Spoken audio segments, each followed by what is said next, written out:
Alright guys, how's it going? Welcome back. Well, today we're going to pick up a Volvo V50 that I've agreed to buy for just £1,500. You'll probably know that I love a Volvo estate, especially a cheap one. The last cheap one that I bought had done nearly 300,000 miles and I did lots of videos with it. I even took it all the way to Davos, the highest town in Europe. I really did like that car. That was an XC70. Now this V50 is it's a much smaller estate car. It's about the size of a Ford Focus. It's that sort of size. My trusty XC70 had done 299,000 miles by the time I parted ways with it. So I think this one's done about 120,000 miles. So in comparison, it's barely ran in. As bad as this sounds, and I probably will come across as a little bit naive now, but that's all I know about it. It's a Volvo V50, 2010, and it's done 120,000 miles. That's all I know. I've never actually seen it before. But it has come from a trusted source, so I have every confidence. I'm not sure what I'm going to do with this yet, but I suppose time will tell. Right, let's go and have a look, shall we? Well, we're here. It looks really good actually. I didn't realise, but that is, what do Volvo call it? Not R Sport, that's Jaguar, isn't it? R Design. R Design. It's a good looking thing, that. It's got the big wheels, it's got the satin silver wing mirrors, or door mirrors if you're pedantic. It's just come back to me now, who was it now? Somebody's asked me for a cheap estate car. I hate when that happens. I can't remember who it was now. It's a good colour as well. It's like a gunmetal grey. The front badges always fall off these. It's got that two-tone leather interior. I think that was worth every penny of 1,500 quid, that, to be honest. I suppose I shouldn't really say things like that, should I, until I've seen it properly. It's a Preston car originally. It's got its original Snows Volvo plates. I'm quite pleased. Right, as always then, let me do a quick vehicle history check using Car Vertical. Now it's really important that you do one of these checks before you hand over any cash for a used car or motorbike. If you use my promo code HIGHPEAK, you'll save yourself 10% off every check that you do. Right, so it's really easy to do. All you do is go to carvertical.com, type in the vehicle reg or the VIN. In this case it is Papa Echo 10 Heggy HG Yankee. Check vehicle. This is currently checking hundreds of millions of cars across dozens of countries' databases. It'll tell us if it's ever been stolen, written off, had a mileage drawback, or has outstanding finance on it. It also sometimes provides a market value for it. It'll tell us the MOT advisory items, all that sort of stuff. So it just gives you a better idea of what you're buying. Right, well, that is a 2010 Volvo V50 R Design diesel. Sadly, it's not the D5. It is the 2-litre D136. It's alright, at least it's not the Drive E 1.6. Right, that is 134 brake horsepower. The last owners had it for 6 years. It's done 119,000 miles at its last MOT. Oh, the road tax is high. It's £240 a year. You thought that would be cheaper, wouldn't you, for a diesel? It's currently got an MOT until May next year, the 25th of May, with not a single advisory item. That's good going, isn't it? That's either good going or suspicious. It's had lots of advisory items and fails over the years, which is never good, but it is a 13-year-old car, I suppose. And a £1,500 one at that. Right then, let's go and have a look around it, shall we? I've never seen that warning sign before. It was telling me to put my foot on the brake. Well, the first negative is that we've only got one key for it, just the Juan key. I mean, because it's only the size of a Ford Focus, it isn't the most practical thing, which kind of goes against what Volvo stands for, doesn't it? A Volvo should be big, practical, safe. And this won't have the biggest boot, but nevertheless. Right, what can I tell you then? That tyre looks very old. It's a Davanti. Davanti's not a bad brand actually, it's sort of middle of the road. Paintwork looks okay, needs a good clean. Can't see any signs that this has been involved in an accident. The panel gaps all look quite good. We've got a Davanti on the front as well. Brake disc looks a little bit ropey there, and there's a bit of a lip. They might need replacing. I do like the different colour wing mirrors. It's all quite tidy, that, isn't it? Got front fog lights. Have we got another Davanti? We do. Matching tyres always makes me think someone's cared for it, or not completely ran it on a shoestring. Spoke too soon, didn't I? This is a Prestivo, and it's ancient. I'm looking for the date here, but I expect it'll be in hieroglyphics. 2019, very old tyre that, 4 years old, but it looks even older. Got a tow bar, matching Volvo plates. That looks alright, you know. Thinking about it, I'd forgotten, but about 8 years ago I actually ran around in one of these myself. I took it in part exchange and it was a 2.4 litre petrol that I just decided to keep.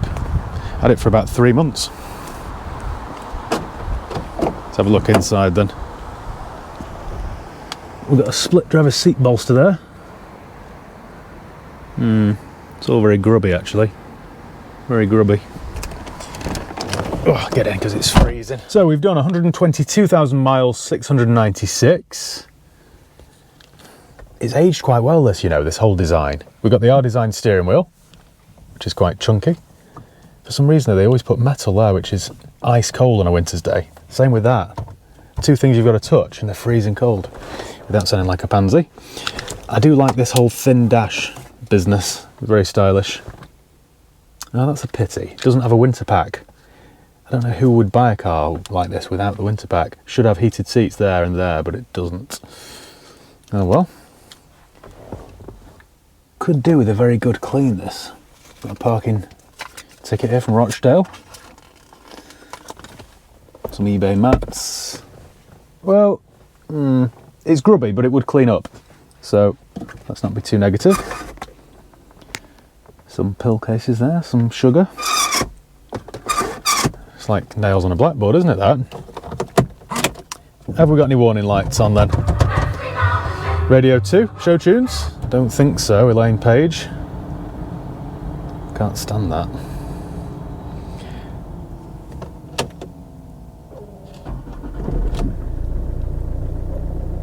We've got no diesel in it at all, but it sounds quite sweet for a diesel.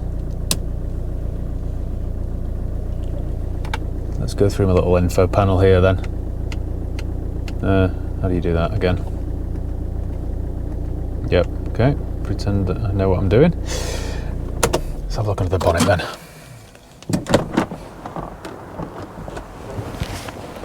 Now the OBD cover's off, which I never like to see. As if someone's plugged in recently before trading it in. In fact, let's have a look at the service history.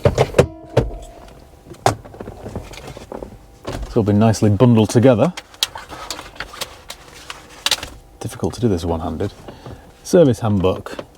Now Volvos usually, and I'm generalising, here you go, have full history. They're always owned by careful, conscientious people who look after them, generally speaking. Right, Preston, so Volvo there, Volvo, Salisbury there, look. I was there the other day. Right, so Volvo up until 2014, then it went elsewhere. Had a new Campbell in 2018, that's a good sign, in Littleborough. Oh, this gets better, doesn't it? May 2013, last serviced at 119 when it was MOT'd. So full service history, that's a result. That is a result, right. Anyone else get really excited about service history, or is it just me? They've had a dash cam, Captain Sensible.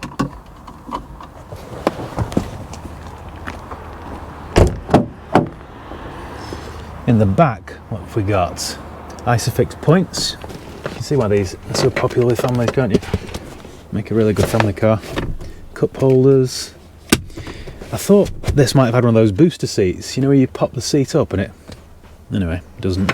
What's this under here? Someone's been through today.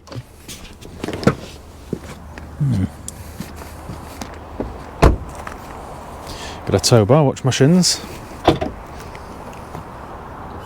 Who asked me for a cheap Volvo or a cheap estate car? Who was it now? Right, what have we got under here then? Just wants a good old clean, really. Parcel shelf's intact.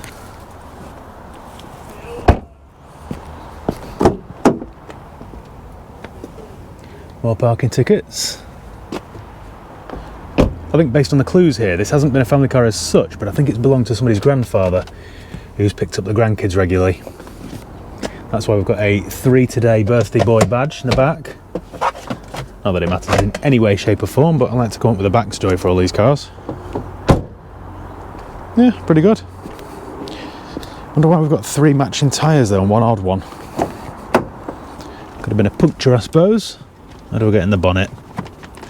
There we go. I would have to get that repaired, wouldn't I? Get my upholstery man on the job. Or if I could remember who asked me for a cheap estate car, maybe just sell it to them cheaply. What have we got under here then? Oh, I've just spotted the Bosch wiper blades. Always like to see that. They haven't skimped. They're quality Volvo, aren't they? Even the gas strut still works after all these years. Got a nice little bird bath there, which is thoughtful of them. No mayonnaise, which is good.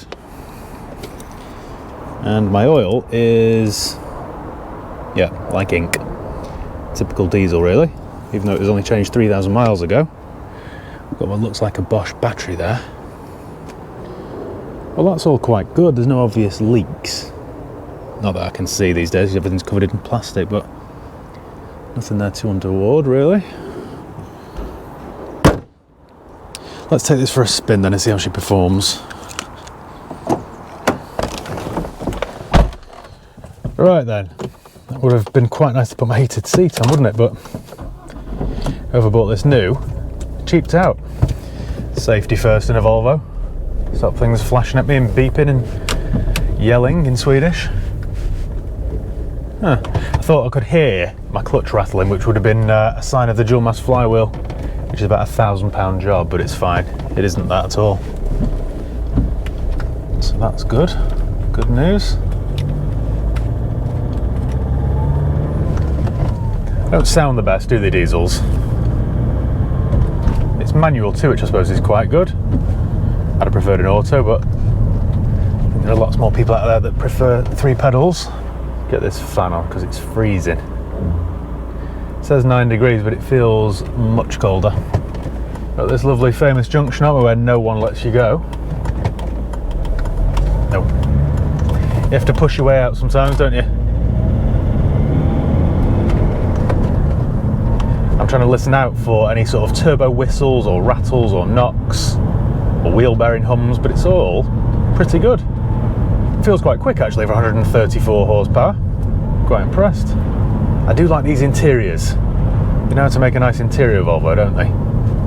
Changes gear nicely. I had one of these once with had a bit of a snick on third, so it needed a gearbox rebuild, new synchro. That wiped out the profit on that one. But happily this one seems to be alright. We're in 4th, 5th, 6th. Didn't like 6th, considering we're doing 22 miles an hour. Yeah, I'm quite pleased with this at £1,500. I think what I'll do then, what should I do first? What do I do? It needs a clean. Might just send it down for a quick clean before I take it to my mechanics, and then crack on with the jobs. Service, MOT, see what else it needs.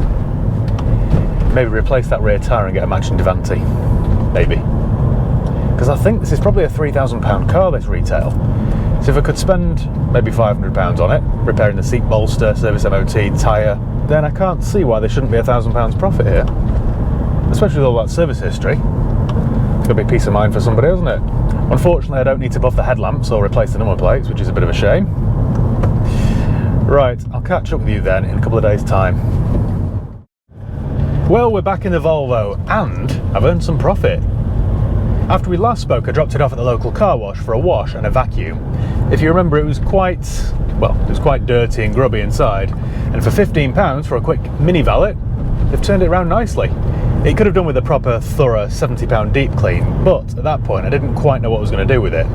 A few hours later I picked it up from there, and then my next stop was going to be my mechanics for a service, MOT and just general check over. And then I suddenly remembered who'd asked me for a cheap estate car.